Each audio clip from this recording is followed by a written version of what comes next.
धन्वत् हरे कृष्णा। अज्ञानतिमिरान्धस्य ज्ञानाञ्जनशलाकया चक्षुरुन्मीलितं येन तस्मै श्रीगुरुवे नमः। नमो महावदन्याय कृष्ण प्रेम प्रदायते कृष्णाय कृष्ण चैतन्य नामने गौरतुषे नमः। हे कृष्ण करुणा सिंधु दीन बंधु जगतपते गोपेश गोपिका कांत राधा कांत नमोस्तुते। तप्त कांचन गौरांगी राधे वृंदावनेश्वरी वृषभानुसुते देवी प्रणमामि हरिप्रिय। तवै वास्मि ना जीवामि त्वया बिना इति विज्ञाय राधे त्वं नय मां चरणान्तिकं। गुरुवे गौरचंद्राय राधिकाय तदालय कृष्णाय कृष्ण भक्ताय तद्भक्ताय नमो नमः। वाञ्छाकल्पतरुभ्यश्च कृपा सिन्धुभ्येव च पतितानां पावनेभ्यो वैष्णवेभ्यो नमो नमः। श्री कृष्ण चैतन्य प्रभु नित्यानंद श्री अद्वैत गदाधर श्रीवासादि श्री गौर भक्त वृंद। हरे कृष्ण कृष्ण कृष्ण हरे हरे हरे राम राम राम हरे हरे। मैं सर्वप्रथम मध्य गुरु पद्म परिव्राजकाचार्य वरे युगाचार्य नित्य प्रविष्ट ओम विष्णुपाद अष्टोत्तर शतक श्रीमद भक्ति वेदांत श्री नारायण गोसाई महाराज मध्य शिक्षा गुरु पद्म परमाराध्य तम नित्य प्रविष्ट ओम विष्णुपाद अष्टोत्तर शतक श्रीमद भक्ति वेदांत श्री वामन गोसाई महाराज के श्री चरण सरोज में अनंत कोटि दंडवत प्रणाम कर उनकी अहेतु की कृपा की प्रार्थना करती हूँ। मैं ग्रंथराज श्री चैतन्य शिक्षामृत तदई रचयिता ओम विष्णुपाद सच्चिदानंद भक्ति विनोद ठाकुर के चरण सरोज में कोटि कोटि कोटि दंडवत प्रणाम कर उनकी अहेतु की कृपा की वांछा करती हूँ। मैं सभी वैष्णवी को यथा योग्य दंडवत अभिवादन वंदन करती हूँ। तो आज हमारा ये प्रश्न सत्र है और इसमें बस पहले इतना ही समझ लो कि हम भक्ति के शिखर पर पहुंच चुके हैं, जहाँ पर हमें शुरू से लेकर अंत तक बहुत सारी बातें बताई गई और बताया गया था कि पहले लोग शरीर निष्ठ होते हैं, फिर मनोनिष्ठ होते हैं, फिर समाज निष्ठ होते हैं। समाज निष्ठ में लोग बहुत सोचते हैं कि चलो जैसे कि कौन थे वो राजा राम मोहन राय, उन्होंने विधवा विवाह शुरू करवाया, उन्होंने बाल विवाह बंद करवाया और ऐसे बहुत से लोग आर्य समाजी आ गए जो कि ये कौन माने जाएंगे? सेश्वर तो हैं, नीतिवान तो हैं, लेकिन निरीश्वर है।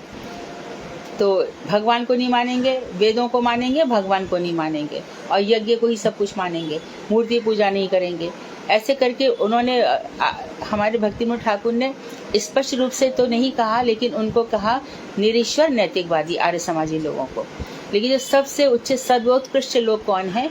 जो सेश्वर भी हैं और नैतिक भी हैं। अब बहुत से लोग जो भगवान को तो मानते हैं लेकिन भगवान के नाम पे दुराचार करते हैं, उनके लिए भगवान तो हो गए और लेकिन भगवान के लिए क्या करेंगे वो कि भगवान तो है लेकिन भगवान मरते हैं, भगवान जीते हैं। अब जानन्ति मां मूढ़ाः, गीता में कहा गया कि जो लोग मुझे जन्मता और मरता समझते हैं वो घोर नरक में जाते, पर इन लोगों को कोई फर्क नहीं पड़ता। इसीलिए कहा गया है कि भक्ति जो है वो बहुत दुर्लभ है। एक चीज ध्यान रहे कि जो जीव है, भगवान की 3 शक्ति हैं, चित्त शक्ति, जीव शक्ति और माया शक्ति। चित्त शक्ति भगवान की स्वयं की अंतरंग शक्ति है और माया शक्ति तो जड़ शक्ति, बहिरंगा शक्ति जिसको कह सकते हैं, इस जगत को प्रसव कर रही है। जो कि कैसे कर रही है? भगवान की अध्यक्षता में। भगवान चाहते हैं कि पशु ऐसा होना चाहिए, बंदर ऐसा होना चाहिए, स्त्री ऐसी होनी चाहिए, पेड़ ऐसे होने चाहिए, पर्वत ऐसे होने चाहिए। तो वो जैसा भगवान की इच्छा से वैसा ही संसार रच के रख देती है। लेकिन इसके बीच में जो जीव शक्ति है वो बड़ी इंपॉर्टेंट है। जो जीव है ना, ये जीवात्मा, जो हमारे जो बाल है उसका 100वां भाग करो, फिर उसके भी 100वां भाग करो, उतना ही ये जीवात्मा है। ये जिस जीव में प्रवेश कर जाती है, जिस शरीर में प्रवेश कर जाती है, वो शरीर जीवित मान लिया जाता है। अब इस शरीर से आत्मा निकल गई, जीव निकल गया, शरीर बेकार है। तो जिस भी शरीर में घुसा वो अपने अपने कर्मों के अनुसार, पशु में घुसा या तो वो जीवित हो जाता है उस बॉडी में। तो भगवान का क्या होता है कि जो अन्न चारों तरफ बिखरा पड़ा है वो लोग वही लोग खाएंगे जिसको जिस योनि में जाना है। जैसे कि घोड़ा है, घोड़ा घास खाएगा, तो ये घास के अंदर जब घोड़ा के अंदर एक और घोड़ा प्रवेश करेगा और वो घोड़ी में गर्भाधान करेगा, तो वो उसने जो घास खाया है उसी से उसका धातु बनेगा और उसी में वो वीर प्रवेश कर जाएगा वो व्यक्ति। पूरी सृष्टि इसी प्रकार से चक्र में चल रही है। हम उसमें से एक हैं जो इस चक्र के थपेड़ों में पड़े हुए हैं। कभी ऐसे संसार में एक व्यक्ति सुखी नहीं है, एक व्यक्ति। सुख की बात तो भूल ही जाओ, लेकिन चक्र के चक्कर में हम लोग पड़े हुए 84 लाख में। तो जीवात्मा शरीर जब चला जाता है, जब उसको जीव कहो, जीवात्मा कहो, तो शरीर में जब घुस जाते, चींटी से लेकर के पहाड़ तक इस तरह से सब चल रहा है। तो आज हमारी भक्ति वैदिक भक्ति और रागात्मिका भक्ति तक पहुंची। शास्त्र के डर से, भगवान के डर से हम वैदिक भक्ति करते हैं, लेकिन वैदिक भक्ति एक दिन रागात्मिका भक्ति में, रागानुगा भक्ति में परिवर्तित हो जाती है, जहाँ हम यशोदा जी के सखियों के अनुगत्य में भजन करते हैं, विशेष रूप से जैसे गुरुदेव ने। अच्छा, और एक चीज है कि गुरु देव ने जो मंत्र दिए हैं, उन मंत्रों में हमारी जितनी अधिक निष्ठा होगी, उतनी अधिक भक्ति की लाइन क्लियर होती चली जाएगी। तो साधना जी, आप प्रश्न प्रारंभ करें, समय रहेगा तो हम आगे की क्लास करेंगे। पेज, हाँ पेज बोलिए। हाँ जी, पेज नंबर है दीदी 191 से। 191 से, ओके। हाँ जी, चतुर्थ धारा के क्वेश्चन हैं ये सारे। सर्व धर्म रूप कर्मकांड और वैदिक भक्ति में क्या अंतर है? स्वयं धर्म रूप कर्मकांड और वैदिक भक्ति में क्या अंतर है? सीता दीदी आप पूछिए। मैं नाम लूँ दीदी, आप ले लो ना? आप ले लो, आप लो दीदी।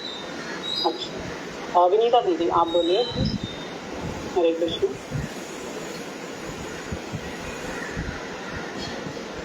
विनीता दीदी आपने हैंड रेज किया है, हाथ उठाया है आपने।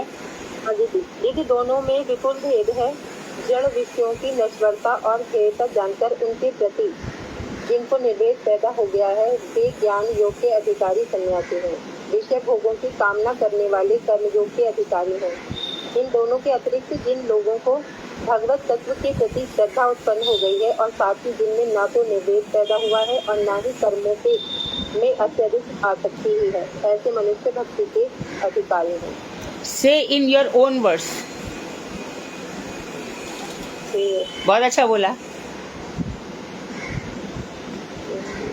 दीदी। इसमें कुछ और भी थोड़ा बताइए, इसको एक्सप्लेन करिए।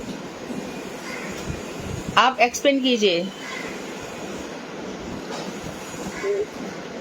क्या समझे आप? कर्मकांड है वो तो दीदी अपने मतलब जो अपनी कामनाओं के लिए, हाँ। के लिए, इन सब के लिए होता है। और वो मतलब क्षणिक मात्र ही है, कुछ समय के लिए ही है वो। लेकिन जो शुद्ध भक्ति है उसमें हमारी कोई भी अभिलाषा ना रहे, सिर्फ भगवान की प्रसन्नता के लिए जब हम कुछ भी करते हैं, हाँ। तो वो शुद्ध भक्ति होती है। हाँ बिल्कुल। कर्मकांड क्या है? जड़ विषयों से संबंधित होते हैं, और एक दिन हमें इन जड़ विषयों से निर्वेद वैराग्य उत्पन्न हो जाता है, तब हमारी भक्ति वैदिक भक्ति हो जाती है। बहुत सुंदर। हाँ, मैं यही चाहती हूँ कि तुम लोग जो पढ़ रहे हो उसका अक्षर अक्षर तुम्हारे अंदर प्रकट हो। हाँ, नेक्स्ट क्वेश्चन। अगला क्वेश्चन है, देह की 9 अवस्थाएं कौन कौन सी हैं? देह की 9 अवस्थाएं। अनीता दीदी आप बताएंगी? हाँ, हरे कृष्ण दीदी, दंडवत प्रणाम। विधि 2 है दीदी। देह की 9 अवस्थाएं हैं। पहली अवस्था है गर्भ, जब गर्भ में प्रवेश करता है जीव। दूसरी है जन्म, तीसरी बाल्य, कौमार्य, और 5वीं यौवन, प्रौढ़ावस्था, जरा, मृत्यु, और फिर 9वीं अवस्था दूसरा जन्म। ये शरीर की 9 अवस्थाएं। Good, very good. ठीक है दीदी, बहुत अच्छा। थर्ड है, शुद्ध भक्ति का आचरण करने के लिए हमें किन बातों की आवश्यकता होती है? साधना जी एक सेकेंड। शरीर की जो अवस्थाएं हैं अनीता जी, जो आपने शरीर की अवस्थाएं बताई, इनका आत्मा पे प्रभाव पड़ता है? दीदी नहीं, इनका आत्मा पे प्रभाव नहीं पड़ता। ये शरीर की तो अलग है आत्मा से। हाँ, तो जब हम ये कहते हैं कि ये व्यक्ति स्वर्ग गया अथवा ये व्यक्ति नरक गया, तो कौन जाता है? वो सूक्ष्म शरीर जाता है। हाँ, सूक्ष्म शरीर, मन बुद्धि नहीं, सूक्ष्म शरीर भी नहीं जाता। मन बुद्धि चित्त अहंकार। चित्त अहंकार। जड़ शरीर कैसे जाएगा? नहीं, आत्मा दीदी, ये हमारा नहीं, ये भी एक तरह से ठीक है कि जो सूक्ष्म शरीर है, मनः षष्ठानि इंद्रियाणि चाकर्षति, मन और 6 इंद्रियां दूसरे शरीर में चली जाती है। राइट। मानो किसी को नरक भोगना हो तो उसको कौन सा शरीर मिलेगा? आत्मा। हाँ, ये आत्मा में शरीर से जाएगा। ये आत्मा तो वही रहेगी। लेकिन शरीर यातना में, क्योंकि नरक के दुखों को झेलना आसान नहीं है। अच्छा, उसको कष्ट होगा, बहुत कष्ट होता है वहाँ, वो चिल्लाता है, रोता है। अच्छा, मानो कोई जीव नरक भोग करके इस संसार में आया है तो उसकी कैसी स्थिति होती है?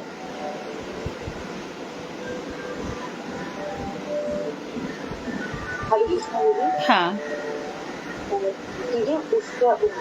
उस समय जब वो अपने पापों को प्रायश्चित कर रहा होता है और उसके मन में यही चल रहा होता है कि अब मैं कभी पाप नहीं करूंगा और मैं सिर्फ भक्ति के अनुकूल भगवान की ओर जाने के लिए प्रयास करूंगा, वो गर्भ में रह के यही प्रार्थना करता है। लेकिन जब वो जन्म लेता है और जब माया का उस पर प्रभाव पड़ता है तो वो भगवान से विमुख हो जाता है। हाँ, विमुख हो जाता है। और इसमें मुख्य बात यही है कि जो चाहे स्वर्ग भोग कर आ रहा हो कोई जीव अथवा नरक भोग कर आ रहा हो, उसके संस्कार उसमें जरूर पड़े रहते हैं, क्योंकि संस्कार नहीं होंगे तो उसका जन्म भी नहीं होगा। हमारे कर्म बाकी होते हैं, इसलिए वो जन्म होता है। तो नार के जीव कभी कभी नरक भोग करके भी इस संसार में उसके ऐसे खराब प्रारब्ध होते हैं कि यहाँ पर वो बहुत अशुचि अपवित्र घरों में जन्म लेता है, अंत्यज इत्यादि में जन्म लेता है, और फिर पूजा पाठ इसी में उसका कोई मतलब नहीं होता। इसलिए ऐसे जीवों को क्या कहा गया है? नारकीय प्राणी। नरक से आते हैं, यहाँ संसार में आकर भी नार के जीवन जीते हैं, फिर आगे भी उनके लिए नरक तैयार हो जाता है। और बहुत से लोग जो स्वर्ग भोग चुके हैं, मानो उनका कुछ नरक बाकी है, कुछ पाप बाकी है, तो भगवान यहाँ जन्म दे देंगे कि तो नरक में उसको कैसा बना देंगे, भिक्षावृत्ति बना देंगे, अंधा लूला लंगड़ा बना देंगे, कुछ भी भगवान कर देंगे। तो किसी भी प्रकार से न पाप से हमारा गुजारा है, न पुण्य से, बल्कि एकमात्र भजन से। पाप पुण्य दोनों ही मनुष्य शरीर को बर्बाद कर देते हैं, मनुष्य जन्म को भी बर्बाद कर देते हैं। आगे सुधा जी, साधना जी, साधना। हाँ। भक्ति का आचरण करने के लिए किन बातों की आवश्यकता होती है? अनुराधा दीदी। हाँ, हरे कृष्णा दीदी, दंडवत प्रणाम सभी को। शुद्ध भक्ति का आचरण करने के लिए मेन 3 पॉइंट्स बताए थे दीदी ने, निरोग और बलिष्ठ शरीर, उसके बाद हमारा उत्तम और मानस वृत्ति सुंदर होनी चाहिए, तीसरा निर्दोष समाज। जिसमें जैसे निरोग और बलिष्ठ शरीर से दीदी ने समझाया था कि देखो हम जब साधना कैसे करेंगे, अगर हमारा शरीर ही स्वस्थ नहीं रहेगा तो हम हरि नाम कहीं तक कुछ नहीं कर पाएंगे। तो इसके लिए हमारा शरीर को निरोग रहना बहुत जरूरी है। और जैसे बताया था, अगर हमें 4 बजे उठना है, हम बीमार हैं, हम कैसे कर पाएंगे? जगन्नाथ जी के जो इनफैक्ट पूजा के लिए जो लोग होते हैं, वो हट्टे कट्टे होते हैं, फटाफट जगन्नाथ जी का है ना, वो सब कुछ भी कर लेते हैं, पांडे लेते सब कुछ। तो इसके हमको खाना पीना और अच्छे से भजन करना, और हमें ऐसे पदार्थ को, इन सब चीजों को लेना है जिससे हम अपना भजन बहुत अच्छे से कर सके, जैसे सीजनल फ्रूट और ये सब। तो ये हमें बताया है कि जब तक हमारा स्वस्थ शरीर नहीं रहेगा, ये ही पहला पॉइंट की निरोग और बलिष्ठ शरीर के लिए। दूसरा पॉइंट बताया था दीदी ने कि उत्तम और सुसंस्कृत मानस वृत्ति, मतलब जो हमको वेल सिविलाइज्ड होना, मतलब कि हमको किसी भी तरीके से कि हमारा ये नहीं कि सबसे पहले तो हमारे जो 6 हैं कि काम, क्रोध, मद, लोभ, इनको तो हटाना ही है बिल्कुल भी। किसी से हमें कोई क्या कर रहा है नहीं कर रहा है, मेरे पास पैसे कम है, उसके पास ज्यादा, किसी तरीके से कोई हमें उससे नहीं करना। हमको भगवान ने जो दे दिया, जिस हाल में रखना है, हमने उसको स्वीकार करना। क्योंकि इससे हमारा मानस पटल एकदम सुंदर, जैसे कहते हैं ना, मिरर की तरह चमकता जाएगा। और उसी में ही, क्योंकि भगवान भी उसी हृदय में प्रवेश कर पाएगा जिसका हमारा मानस, जो हमारी वृत्ति है वो सुंदर होगी।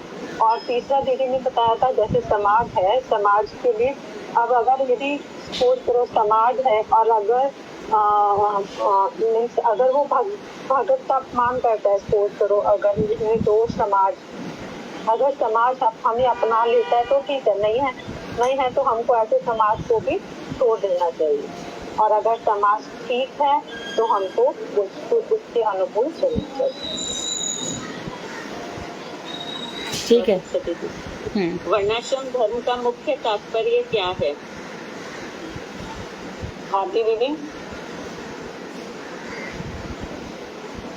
हरे कृष्णा, धन्यवाद प्रणाम। उत्तम रूप से शरीर का पालन, मानस वृत्ति का सुंदर अनुशीलन और उन्नति साधन, सामाजिक कल्याण चर्चा और आध्यात्मिक शिक्षा ही वर्णाश्रम धर्म का मुख्य तात्पर्य है। ठीक है ना?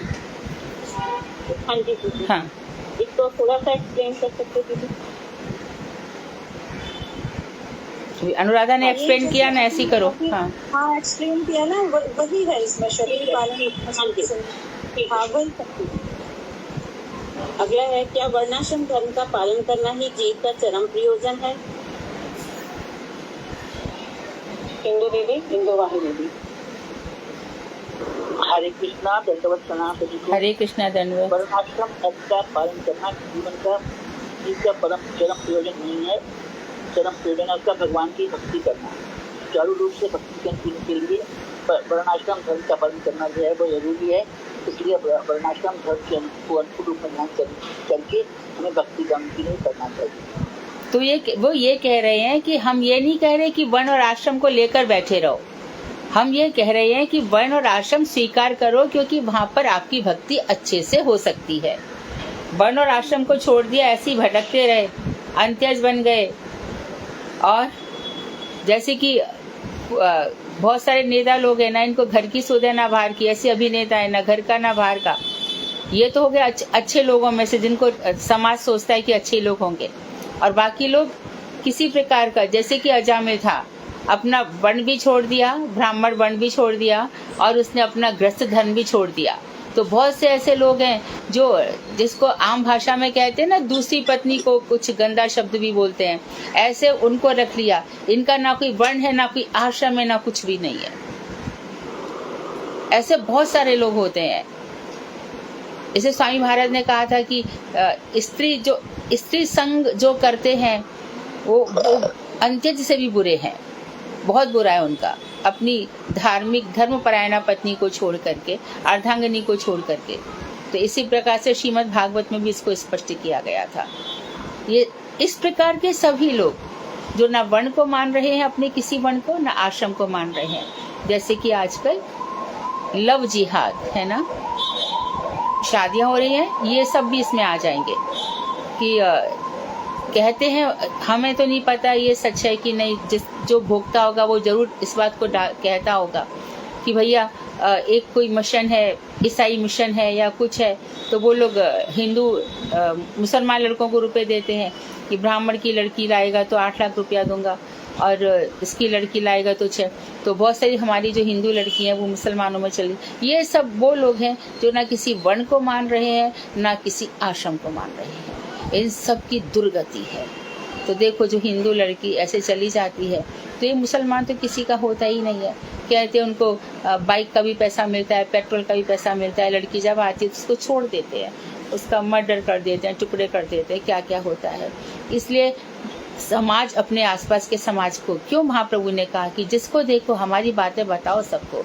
संसार में आपने एक व्यक्ति का भी उद्धार कर दिया तो समझो लाखों अस्पताल बनवा दिए। अपनी बात कहो, सुनेगा तो ठीक है, नास्तिकों को सुनाना नहीं है, पर अपनी बात कहनी चाहिए। तो ये सब कोई मुझे कह रहा था कि अब खुल के जरा बताओ, तो आज हमने थोड़ा खुल के बता दिया। ये सब अंत्यज हैं, ये ना वर्ण को मानते हैं, ना किसी आश्रम को मानते हैं, ना ये। अभी देखो, जैसे कि जाट हैं, है ना, और बहुत से लोग हैं, ये चलो अपनी जाति में है, अल्पसंख्यक है, ये कितने सारे ये उपद्रव करते हैं, रेल लाइनों में बैठ जाना, ये सब, वो कहाँ भक्ति है? फिर जाति पात के नाम पे लड़ना। तो आप अब समझ जाएंगे कि अधिकांश लोगों का ना कोई वर्ण है, ना कोई आश्रम है। इस लड़के से मन भर गया, शादी छोड़ दी, दूसरे से कर ली, मेरा नहीं जम रहा है। और ये इन रिलेशन जो रहना है वो और भी खतरनाक स्थिति है। वी आर इन रिलेशन, काय का रिलेशन है भाई तेरा? कुछ शर्म नहीं आती कहते हुए? कोई लोक लाज है कि नहीं? तो ये हो गया दूषित समाज, जहाँ पे जो लोग ऐसे लोगों को प्रेशर देते हैं। मानो कोई गलत काम कर रहा है तो अरे तो फ्रॉइड बात है, एवरीबडी नीड्स, ये ऐसा होता है, फिजिकल लव भी कुछ होता है। ये सब ये जो ये लोग हैं ना, ये कुत्सित विचारों के लोग हैं, कुत्सित विचारों के लोग हैं। इसलिए इन सब बातों को उठाया गया। जो अपने माता पिता को नहीं मान रहे, उनको वृद्धाश्रम में भेज रहे हैं, या ये सब उन अंतर से भी ज़्यादा गिरे, बहुत गए गुजरे लोग हैं। तो इनसे समाज दूषित रहता है, समाज इनसे बन नहीं सकता। समाज के लिए तो बस ये जो हमारे गुरु वैष्णव प्रचार करते हैं, एक बहुत अच्छा समाज इन लोगों ने जोड़ लिया है। और आज हम बड़ी निर्भीकता के साथ सभी लोग भक्ति मार्ग में घुस गए हैं, प्रवेश कर गया और जीवन हम सफल कर रहे हैं। इन चीज़ों को समझ लो और विस्तार से तो ये चीज़ समझ में आ जाएगी कि वर्ण और आश्रम धर्म का पालन जो है वो भक्ति के लिए है, लेकिन वो उसका पालन करना ही हमारा चरम प्रयोजन नहीं है। आगे चलिए। अगला क्वेश्चन है, जहाँ वर्णाश्रम धर्म और भक्ति में परस्पर विरोध उपस्थित हो वहाँ क्या करना चाहिए?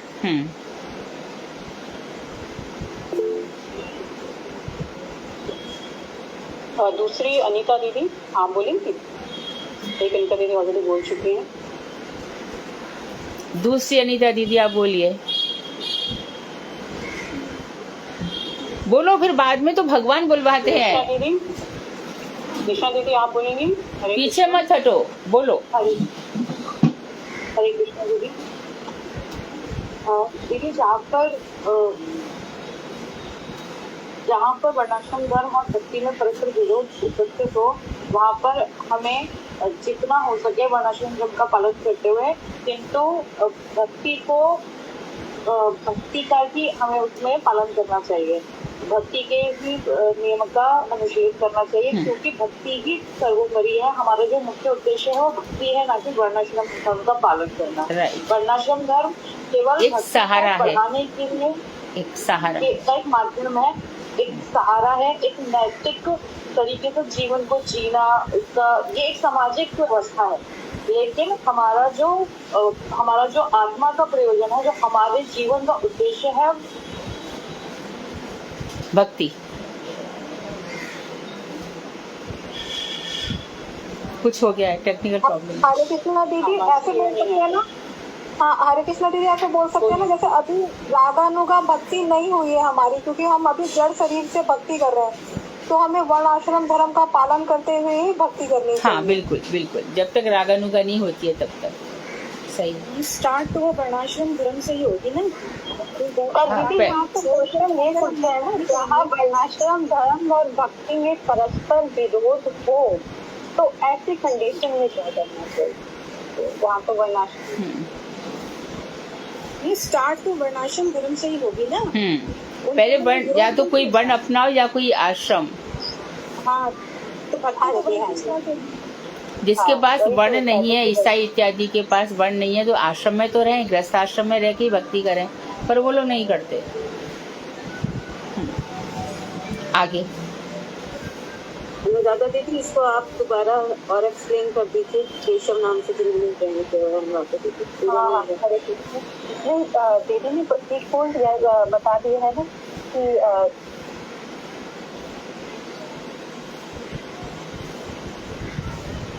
कहाँ क्या हो गया, अभी अटक गए। हरे कृष्णा। हाँ, इसमें वही बताया था दीदी ने, जैसे अभी हमने पीछे भी ये तीनों क्वेश्चन से करते मिलते जुलते हैं कि जैसे हमारे शरीर को स्वस्थ, हमारे मन को पवित्र रखने के लिए और हमारे समाज को जैसे ये तो बताया था ना, ये हो गया था अनुराधा। हाँ, ये हो दीदी, इन्होंने थोड़ा एक्सप्लेन करने के लिए दीदी ने बोला है, तो वही बोल रही थी कि पुष्टि नहीं करने पर भी हमारी भक्ति तो होगी नहीं।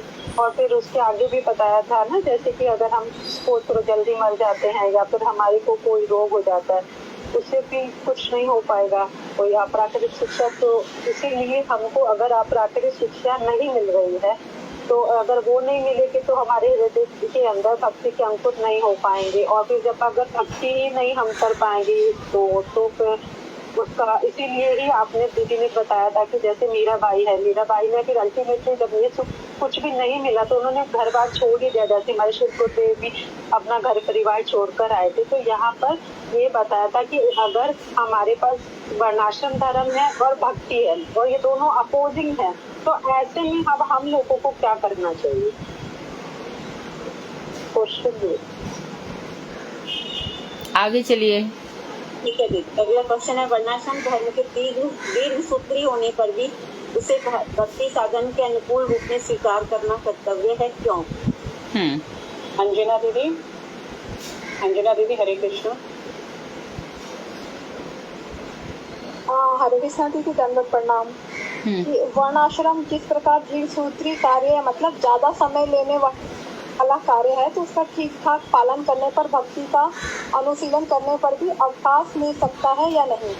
जैसे कि अभी सिर्फ दीदी ने एक्सप्लेन करा, वही आंसर है सारा। दीदी इसमें एग्जांपल दे दो, जैसे दीदी ने भक्ति विनोद ठाकुर जी का बताया था, या सुदामा जी का दिया था, या रविदास का दिया था, कोई भी एक।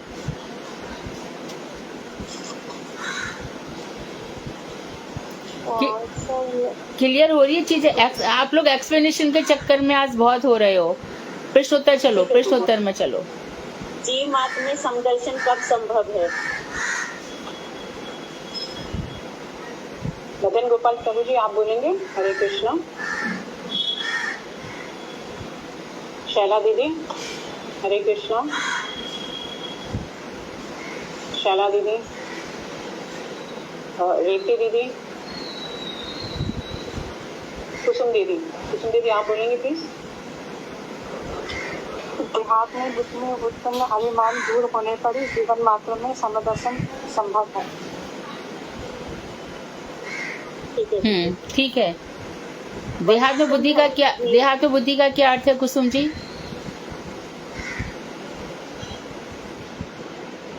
देहात में बुद्धि का क्या अर्थ है?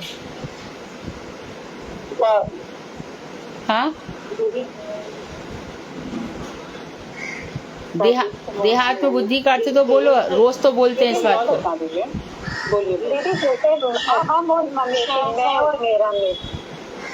शरीर को ही, जो जड़ शरीर है उसको चेतन आत्मा मान लेना, देह को आत्मा मान लेना। वो समझते हैं कि देह के नष्ट होने से सब नष्ट हो गया। नष्ट कुछ नहीं होता, वो अगले जन्म में चला जाता है। शरीर को आत्मा मान लेना, हम सबका यही प्रॉब्लम है। देहात में बुद्धि नहीं समझोगे तो अविद्या कहाँ से आएगी? आगे। वर्णाश्रम धर्म के जीवन और वैद्य भक्त के जीवन में अद्भुत अंतर कब परिलक्षित होता है? सत्यवती दीदी हरे कृष्णा। हरे कृष्णा। धन्यवाद। जिस प्रकार वर्णाश्रम रूप से शेषवर नैतिक जीवन के उदय होने पर निरीश्वर नैतिक जीवन इसी में विलीन होकर निर्देश रूप से परिणति प्राप्त करता है, उसी प्रकार से ईश्वर नैतिक जीवन भी वैधि भक्ति के उदय होने पर वैध भक्ति के जीवन में अपने पूर्व दोषों से रहित होकर एक अपूर्व परिणति को प्राप्त हो जाता है। थोड़ा स्पष्ट करेंगे आप? पहले क्या है, वर्णाश्रम धर्मों का ईश्वर भजन दूसरी नीतियों को समश्रेणी में रहता है। पहले अर्थात जिसकी दृष्टि में ईश्वर उपासना और दूसरी नीतियों का मूल्य एक समान होता है, परंतु वह जब वह वैध भक्त के जीवन में उपस्थित होता है तब वह ईश्वर उपासना को जीव के सारे कर्तव्यों से, सारी नीतियों से श्रेष्ठ मानता है। ठीक है। वर्णाश्रम धर्म अन्य सारे कर्तव्यों और नीतियों को इस वजन की दासियां मानने लगता है। Next question. जीव मात्र का सहज धर्म क्या है? ईना दीदी हरे कृष्णा। ईना दीदी, हंसा दीदी, हेमा दीदी, कोई बोलिए प्लीज।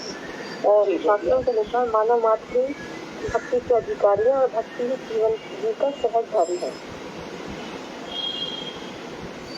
ठीक है दीदी। क्या अंत्यज गण भक्ति के अधिकारी हैं? अंत्यज भक्ति के अधिकारी हैं। डॉक्टर सत्या दीदी। इंदु दीदी आप बोलिए। इंदु वाही दीदी हरे कृष्णा। बेटे एक बार प्रश्न रिपीट करना, थोड़ा सा हो गई। वो पूछ रहे हैं क्या अंत्यज गण भक्ति के अधिकारी हैं? अंत्यज लोग भक्ति कर सकते हैं? श्वान भोजी, चांडाल, मुस्लिम, म्लेच्छ, ये सब क्या कर सकते हैं क्या? हेमा दीदी आप बोलिए। हेमा दीदी। मैं बोलूं दीदी?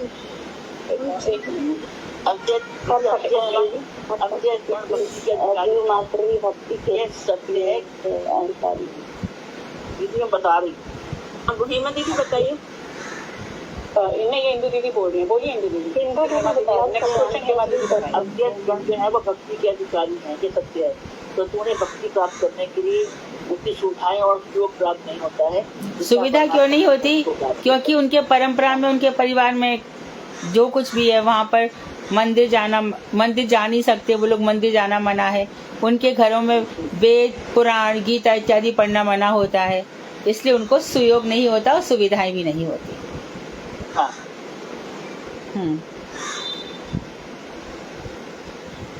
अगला क्वेश्चन है दीदी, मानव जीवन क्वेश्चन सादा दीदी। हाँ जी, मानव जीवन के अंत्य ये भी समझ लो उनका जन्म सब अवैध होते हैं।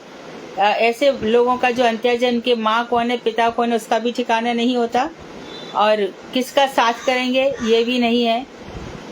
कर्म भी खराब होते हैं और फिर स्वभाव भी वैसा ही होता है, जहाँ भी जाएंगे वहाँ उपद्रव ही करेंगे। इसलिए उनके पास सुविधा भी नहीं है, सुयोग भी नहीं है।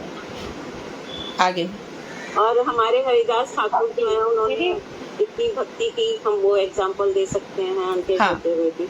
तो ऐसा नहीं है कि नहीं कर सकते। हाँ, प्रभुपाद जी ने विदेशों में जाके अंग्रेज जो लोग थे उन्हीं को ही भक्त बनाया, जो हम दाखिल दे सकते हैं।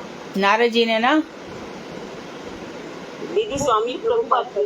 हाँ, बिल्कुल बिल्कुल। क्यों सभी हमारे सभी आचार्यों ने विदेशों में जाके तो किया ही है। सही बात है, बहुत सही है। अगला है, मानव जीवन के गठन में कौन कौन से सोपान हैं? बहुत सुंदर प्रश्न है ये। हेमा दीदी। सोपान का अर्थ क्या है? दीदी सोपान माने सीढ़ियाँ दीदी। सीढ़ियाँ, हाँ, एक के बाद एक क्रम। साधना। हाँ, हेमा दीदी। अनुराधा दीदी आप बोलेंगी? अनुराधा खंडेलवाल दीदी। जी दीदी। हरे कृष्णा, सबको धन्यवाद पड़ा। आखिर में मेरा नंबर आ ही गया। आखिर, अच्छा। अत्यंत जनित सबसे नीचे जीवन ही सबसे निचला सोपान है, और नीति से नैतिक जीवन दूसरा सोपान है, और सहसे से नैतिक जीवन तृतीय सोपान है, और वैध धर्म जीवन चतुर्थ सोपान है, और भगवत अनुरागपूर्ण जीवन सोपानों में सबसे स्थित और सुंदर भवन है, सबसे ऊपर सोपान है। निरीश्वर नैतिक जीवन का क्या अर्थ है? यानी जो भगवान को नहीं मानते। और नैतिक? मानते भी हैं और थोड़ा नहीं मानते भी हैं। जो भगवान को मानते हैं, जो नैतिक शिक्षा को मानते हैं, नीति को मानते हैं। हाँ, नीति पे चलते हैं, जैसे कि सच बोलेंगे, चोरी नहीं करेंगे, झूठ नहीं बोलेंगे, अवैध स्त्री संग नहीं करेंगे। ऐसे बहुत सारी नीतियाँ तो उनकी रहती हैं, पर भगवान को नहीं। ठीक है। शांत रूप के भी होते हैं।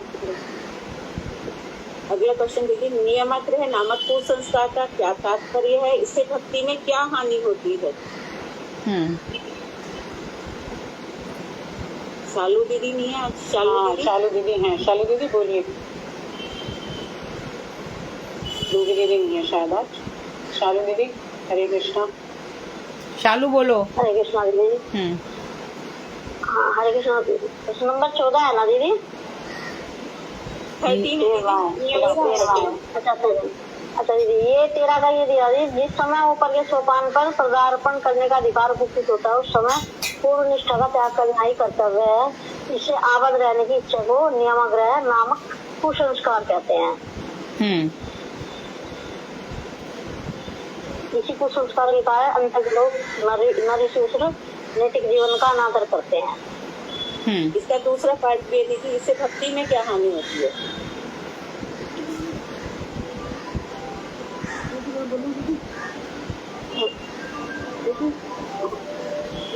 बोलिए आप बोलिए दीदी।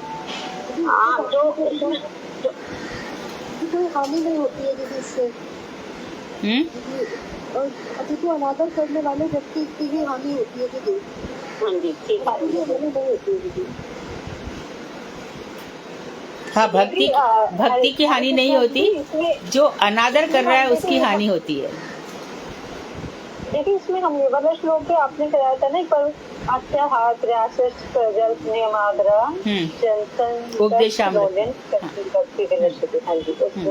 इनसे भक्ति नष्ट हो जाती है। अगला क्वेश्चन है, ऊपर वाले सोपानों के व्यक्ति निचले सोपानों में स्थित जीवों के लिए क्यों व्याकुल होते हैं? भावना दीदी हरे कृष्णा। रेवती दीदी हरे कृष्णा जी बोलिए। हरे ऊपर वाले सोपानों के व्यक्ति स्वाभाविक रूप से निचले सोपानों में स्थित जीवों के लिए व्याकुल रहते हैं। जैसे कि वो मान लेगा, क्या मान लेगा कि एक जीव संतोषी माता को ही मैं मानता हूँ और किसी को नहीं मानता, और जो संतोषी माता को मानेगा वो अपने से आगे आने वालों का अपमान करेगा। जो वैध भक्त है उनका अपमान करने लग जाए। दीदी ने कहा था कि पहले वाले अपने इष्ट को ना छोड़ना, जो किसी पहले अपने इष्ट को मानता होगा और जिस किसी को भी इष्ट मान लिया, जिस किसी को भी मान लिया, पुराण सम्मत नहीं माना, वेद सम्मत नहीं माना, जिस किसी को भी मान लिया। ये मेरा नियम है रोज का। दीदी इसे नियम की जगह हम हट का नाम भी दे सकते हैं ना इसको? क्या नाम दे सकते हैं? हट, जैसे हट पे हट। हाँ, हट कह सकते हैं। जैसे हनुमान जी के भक्त है, वो राम जी को नहीं मानते। हाँ, वो ये यहाँ तक तब भी चलो ठीक है, लेकिन जिस किसी को भी। एक बार हमारे योगेश प्रभु जी ने भी दीदी से क्वेश्चन किया था कि मैं हनुमान जी की पूजा करता था, और अभी वो भरी नाम में भी जुड़ा हुआ था। फिर दीदी ने उन्हें समझाया था कि नहीं भाई, अब तुझे किसी चीज की जरूरत नहीं है, और अपने हरि नाम से और गुरुदेव की शरणागत हो गया। जो गुरुदेव आपको करा रहे वही करो, और उन सबको आप बस प्रणाम मात्र करो। योगेश प्रभु दीदी ने जैव धर्म में समझाई थी ये बात। सही है, बिल्कुल सही। और दीदी वो इसलिए व्याकुल होते हैं कि ऊपर वाले सोपानों पे जो व्यक्ति होते हैं वो कोमल हृदय वाले होते हैं। वो सबका कल्याण चाहते हैं कि ये सब भक्ति में हो जाए, मेरे चारों तरफ का जो संसार है। श्रीमद् भागवत में यहाँ तक भी लिखा है कि जनलोक में बैठे ऋषि उन लोगों पे बहुत दया करते हैं जो किसी के मरने पर होते हैं। इसलिए दया करते हैं कि इसको पता नहीं कल ये भी मरने वाला है। ये श्रीमद् भागवत में स्पष्ट रूप से लिखा हुआ है।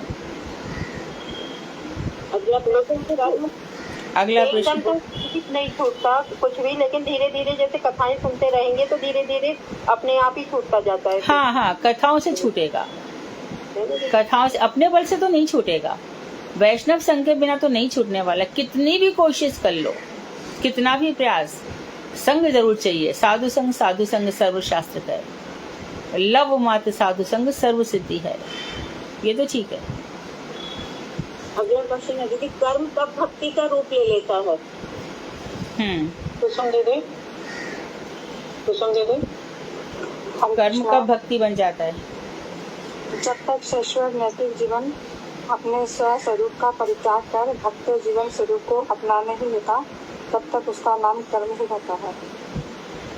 कर्म कदापि भक्ति का अंग नहीं है। कर्म का परिपाक होने पर भक्ति साधक के स्वरूप का उद्देश्य होता है। उस समय उसे भक्ति ही कहा जाता है।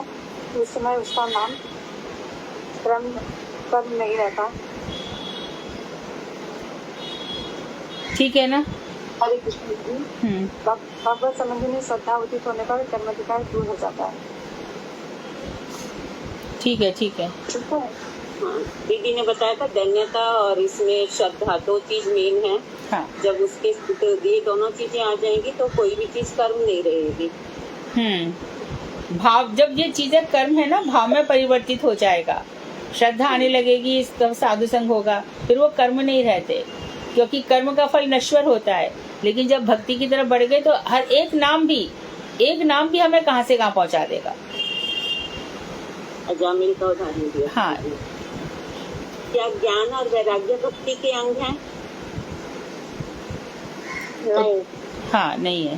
राइट। बोलो शालिनी। हाँ दीदी, थोड़ा बता दो कि शुरू में ये जो है हमें हेल्प कर सकते हैं प्रारंभिक अवस्था में थोड़ी बहुत मात्रा में, लेकिन धीरे धीरे जब हम भक्ति में अग्रसर हो जाते हैं तो इनकी कोई जरूरत नहीं। सही है, बहुत सही है। श्री हरि भक्ति विलास। अच्छा, और इसमें हमने एक चीज डिस्कस करी थी कि भगवान, कोई भी कार्य में हम कार्य का प्रारंभ करने जा रहे हैं और उस समय हमने नरसिंह भगवान का नाम लिया, तो वो क्या है, भक्ति है कि कर्म है? दीदी वो क्या है वो? कर्म। हाँ, कर्मांग ही है। क्योंकि हम कर्म करना चाह रहे हैं, इसलिए फल की इच्छा कर रहे हैं। आगे। श्री हरि भक्ति विलास भक्ति संदर्भ व श्री भक्ति रसामृत सिंधु ग्रंथ किसने लिखे हैं? मैं बताऊं? पुष्पांजलि दीदी, पुष्पांजलि दीदी ने जवाब नहीं दिया। अब अच्छा, एक पुष्पांजलि दीदी आप बोलो, फिर आप बोलना दीदी जिन्होंने अभी तक जवाब नहीं दिया। आप बोलिए पुष्पांजलि दीदी। हरे कृष्णा दीदी, पुष्पांजलि दीदी बोलिए, फिर अगला आप बोल लेना दीदी। बोलो बोलो। हरि भक्ति विलास सनातन गोस्वामी जी ने और दीदी भक्ति संदर्भ जी गोस्वामी जी के द्वारा, दीदी श्री भक्ति रसामृत सिंधु रूप गोस्वामी जी के द्वारा। परफेक्ट, सही है। ठीक है। वैदिक भक्ति के अंगों के विषय में विचार करते समय किन तथ्यों को स्वीकार करना कर्तव्य है? आप बोल दीजिए पुष्पांजलि दीदी प्लीज। हरे कृष्ण।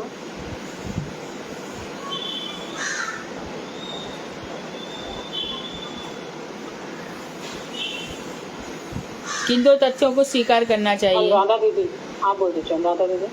हाँ, हरे कृष्णा। तो मैं सुना उसमें बताया था सबसे पहले भगवान ही जीवों को हमेशा स्मरण करने के लिए है। भगवान ही जीवों के लिए सदा सर्वदा स्मरणीय है। और दूसरा था भगवान की जो विस्मृति है वो ही जीवों के लिए अमंगलकारी है।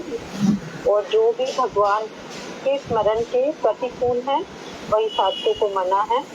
और इन्हीं दोनों मूल विधियों के ऊपर हमको मतलब ध्यान रखकर साधक को अपने जो नियमाग्रह हैं, अपने जो हक है उसको छोड़ करके उस मतलब किसी भी समय किसी भी विधि को वो आदर करेंगे और दूसरे समय में वो किसी जो प्रतिकूल है उसको छोड़ सकते। ठीक है। नेक्स्ट।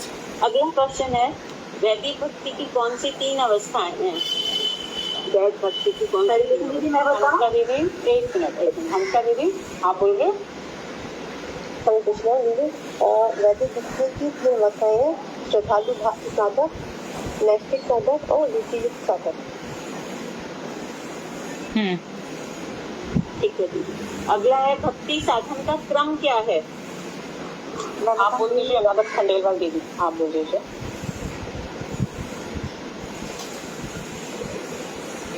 बोलो। एक सेकंड। अनुराधा खंडेलवाल दीदी आप बोल रहे हो? मैं बोल दीजिए। हरे कृष्णा। सत्यवती दीदी आप बोलिए। एक मिनट। सत्यवती। नहीं दीदी, मेरा माइक ऑन नहीं किया था, मैं बोले जा रही थी। अच्छा बोलो। आप बोलिए। जब आपने बोला था ना आप दूसरी का नाम जब तब याद रखे मेरे माइक बंद है। सबसे पहले श्रद्धा, उसके बाद में साधु संग, साधु संग के बाद में भजन क्रिया, भजन क्रिया के बाद अनर्थ निवृत्ति, अनर्थ निवृत्ति के बाद निष्ठा, निष्ठा के बाद रुचि, रुचि के बाद आसक्ति, आसक्ति के बाद भाव और भाव के बाद प्रेम। परफेक्ट। ठीक है दीदी। अब एक 2 क्वेश्चन और हैं। श्री चैतन्य महाप्रभु द्वारा बतलाई गई 5 प्रकार की पंचधा भक्ति कौन कौन सी हैं? पंचधा भक्ति बता। बोलिए पुष्पांजलि दीदी आप बोलिए। मैं रोज तो ABCD बोलती हूँ, हमेशा ही बोलती रहती हूँ। सत्यवती दीदी आप बोलिए। हरे कृष्णा। पितृ सेवा में प्रीति, रसिकों को निकट श्रीमद् भागवत के अर्थों का रसास्वादन करना, सजातीय हास्य द्वारा कृष्ण द्वारा अपने से श्रेष्ठ साधु पुरुषों का संग करना, नाम संकीर्तन और वेदव्यास। हाँ जी दीदी। एक और है कि यदि शाम के समय कहीं हरि कथा और भागवत पाठ आदि हो रहा हो तो जीव को संध्या वंदन आदि क्रियाएं करना कृत्य है या वहाँ जाना? स्पष्ट वृंदावन आदि का हरि कथा में रुचि होना ही तो है। हाँ जी दीदी। संध्या वंदन आदि करना हरि कथा में हो जाता, बल्कि हरि कथा में अगर रुचि हो गई तो ये उसी का परिणाम है। ठीक है। समाप्त हो गए हमारे क्वेश्चन। अच्छा, हमने कहाँ तक, जहाँ तक पढ़ा था वहाँ तक हो गए सब? हाँ जी दीदी। वो किया है हमने, चतुर्थ व्यक्ति ने शुरू की है। तो इसका मतलब है कि रागात्मिका और रागानुगा भक्ति तो अच्छा यहाँ तो हमने पढ़ लिया था। दीदी हाँ ये दीदी पढ़ लिया दीदी। और आप पूरे हुए हैं, सुधा दीदी ने गई थी। Thank you Sudha ji, thank you Sadhana ji, मिलजुल के कर रहे हो आप। दंडवत प्रणाम दीदी। हाँ बहुत अच्छी बात है, अच्छा टीम वर्क है, बहुत ही बढ़िया है। उत्तर भी दे रहे हैं सब लोग, एक्सप्लेन भी कर रहे हैं, परंतु आज उत्तर हंसा जी ने नहीं दिया, हेमा ने नहीं दिया, शैला जी ने नहीं दिया। देना चाहिए। भगवान की बातें कहने से अपनी वाणी पवित्र होती है। तो मैं एक पैराग्राफ पढ़ा दूं? हाँ जी दीदी। हाँ जी दीदी पढ़ा। एक पढ़ा देती हूँ। तो हमारा 205 पेज नंबर है और है रागानुगा भक्ति के साधन में वैदिक साधन भक्ति के अंगों को स्वीकार करना। रागानुगा नहीं दीदी, हरे कृष्णा ये नहीं है। हाँ इसके ऊपर का पैराग्राफ है रागात्मिका और रागानुगा भक्ति। अच्छा, रागात्मिका और रागानुगा भक्ति इस विषय में केवल संकेत मात्र दे रहे हैं कि ब्रजवासी जिन भगवान श्री कृष्ण चंद्र के प्रति जो रागात्मिका भक्ति करते हैं, पहला पॉइंट। दूसरा, जिस विषय में शास्त्रों में वर्णन किया गया है उसका श्रवण करके बद्ध जीवों के हृदय में उसे प्राप्त करने का जो लोभ पैदा होता है, उस लोभ से जो भक्ति होती है वह रागानुगा भक्ति कहते हैं। तो इष्ट में आवश्यक तो हो गया था, मुख्य चीज है इसमें लोभ। ये तो हो गया था दीदी। नहीं, लोभ वाली बात तो नहीं हुई थी। साधन भक्ति के अंगों का स्वीकार करना यहाँ से शुरू होगा। लोभ की बात कहाँ हुई थी? ये नहीं हुआ था। नहीं हुआ था। नहीं मुझे सही चल रहे हैं हम। लोभ, चलो यदि हो गया तो फिर से पढ़ लेते, कोई बात नहीं। तो यहाँ संकेत दे रहे हैं कि जो भगवान कृष्ण के प्रति जो रागात्मिका भक्ति करते हैं, रागात्मिका पहली बता दिया, जो वैदिक भक्ति अब कहाँ पे कन्वर्ट हो गई है, भगवान से प्रेम हो गया है। और इसी प्रेम का वर्णन शास्त्रों में कहा गया है और इसके लिए उदाहरण दिए गए कि भगवान श्री कृष्ण खड़े हैं तो क्या हुआ, शिशुपाल माना उनको, दंतवक्त माना, पूतना मानी, बघासुर माने, प्रलंबासुर माना, द्विविध वानर माना। ये सब जो है, ये सब भगवान को देखते हुए भी भगवान के विद्वेषी हैं। तो भगवान की जो वैदिक भक्ति भगवान श्री कृष्ण से करी, जो हमने अभी तक क्या था, शांताकारम भुजगशयनम, लेकिन अब हमको उसमें आनंद नहीं आता। अब हमको त्रिभंग ललित ललाम जो मुद्रा है भगवान श्री कृष्ण की, बरहा पीडम नटवर बपू, अब उनका जो वेणु गीत है, उनका जो युगल गीत है और भीलनियों के साथ उनका जो भीलनियाँ किस तरह से भगवान श्री कृष्ण के प्रति अपना प्रेम प्रदर्शन करती हैं, उसमें हमारी रुचि हो जाती है। और वो जो रुचि है गोपियों के प्रेम की, वो हमारे लिए लोभ की वस्तु हो जाती है। यदि गोपियों के प्रेम में हमारा लोभ हो गया तो समझो कि हमारी साधना सफल हो गई, क्योंकि साधना बहुत से लोगों की वहीं तक रह जाती है। जैसा कि मैंने उस दिन बताया था, जड़ भरत की जो भाव है वो आसक्ति तक ही रह गए, उनकी साधना आसक्ति तक ही रह गई, वो बढ़ी नहीं रही थी। तो भगवान ने जानबूझ करके ऐसा किया कि आगे तो बड़ा आसक्ति तक रहेगा तो मुझे प्राप्त नहीं कर सकता। पहले भाव भक्ति फिर प्रेमा भक्ति तक का। तो जब गोपियों के भाव को हम फॉलो करने लग जाते हैं, इसके लिए हमें बताया गया है कि उद्धव जी जाते हैं, उद्धव जी देख करके रह जाते हैं, मैं इन गोपियों की धूल ही मेरे लिए सब कुछ है, आशा मोह चरण रेणु जुशाम, इनके धूल की मैं अभिलाषा करता हूँ। ब्रह्मा जी इनकी धूल की अभिलाषा कर रहे हैं। लक्ष्मी जी, उनका कॉन्सेप्ट क्लियर नहीं है, वो चाहती तो है लेकिन उनको एक अभिमान है कि मैं नारायण की पत्नी हूँ, चतुर्भुज नारायण की पत्नी हूँ मैं, और मैं ब्राह्मण की बेटी हूँ। भृगु ऋषि, एक समुद्र से लक्ष्मी निकली, वो भृगु ऋषि की पत्नी है जिनका इन्हीं में प्रवेश भी है। तो इस तरह से ये जो है ना,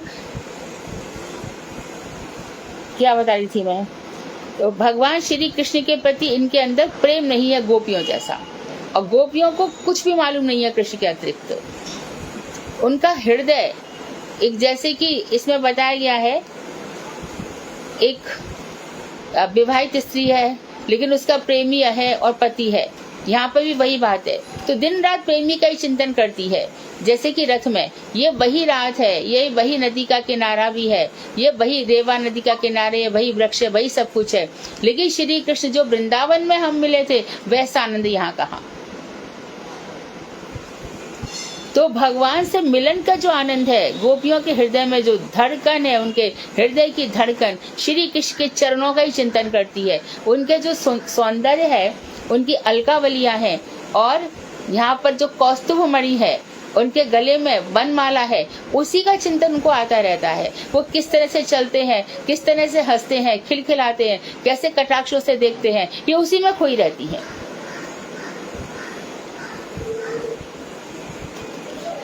इनका जागना, सोना, स्वप्न देखना सब कृष्णमय होता है।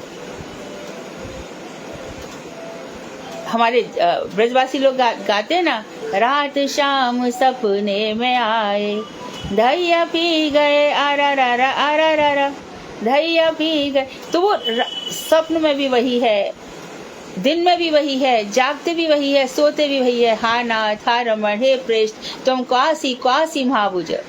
तो जो भगवान श्री कृष्ण अखिल कितने कितने कोटि ब्रह्मांडों के नायक हैं, उनके प्रति जो हमारी गोपियों के पीछे पीछे गोपियों का जो प्रेम है, ऐसा प्रेम हमारा होता है।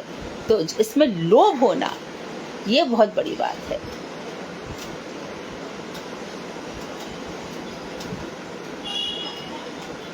लोभ होना बहुत बड़ी बात है।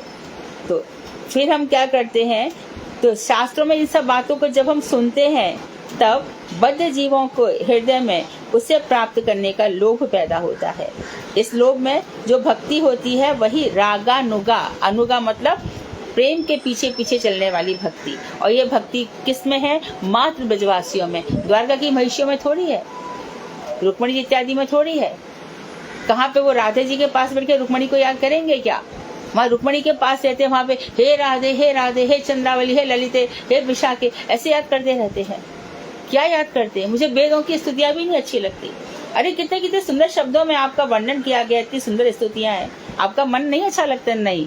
जो गोपियां मुझे तिरछी तिरछी नजरों से देखा करती हैं, वो भी कैसे? अपनी कमर पे दोनों हाथ रख के और कटाक्ष पूर्वक मुझे देखा करती हैं। तो श्रुतियों के वचन मुझे इतने नहीं भाते जितने ये वचन मुझे अच्छे लगते हैं।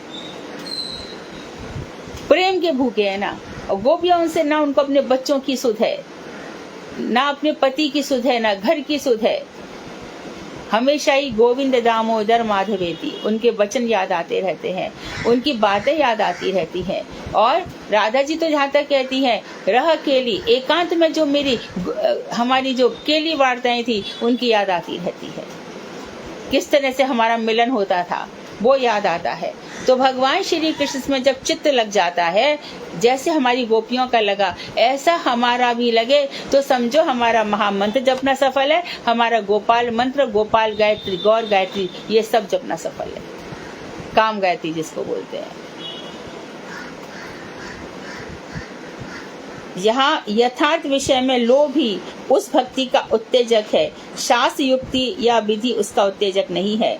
तो यथार्थ विषय में लोभ यानी वही गोपियों का प्रेम, तो वो ऐसी भक्ति का उत्तेजक हो, ऐसी शास्त्र की युक्तियों से नहीं हो सकता, शास्त्र के वर्णन से नहीं हो सकता, और ये ऐसा उत्तेजना देने वाली भी नहीं है जैसी कि ये भक्ति है। कम से कम हृदय तार तार तो हो जाए भगवान के लिए।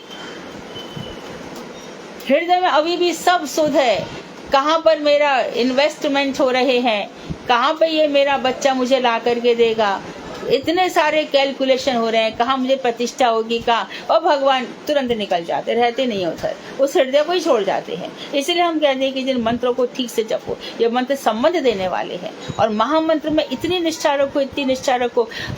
जो चीज 10 दिन पहले हो रही थी, देखा 10 दिन के बाद आज हृदय धड़कता है। कृष्ण का नाम लेते ही रोमांच होता है, कंपन होता है। ऐसी स्थिति तो हो गोपियों की होती है। गोपियों का क्या है? राधा जी रसोई बनाएंगी तो भगवान श्री कृष्ण जानबूझ करके रात ऐसी जगह बैठ जाएंगे यहाँ राधा जी को वो देख सके। राधा जी अब गुंठन डालेंगी भी, परंतु कनखियों से उनको देख लेंगी।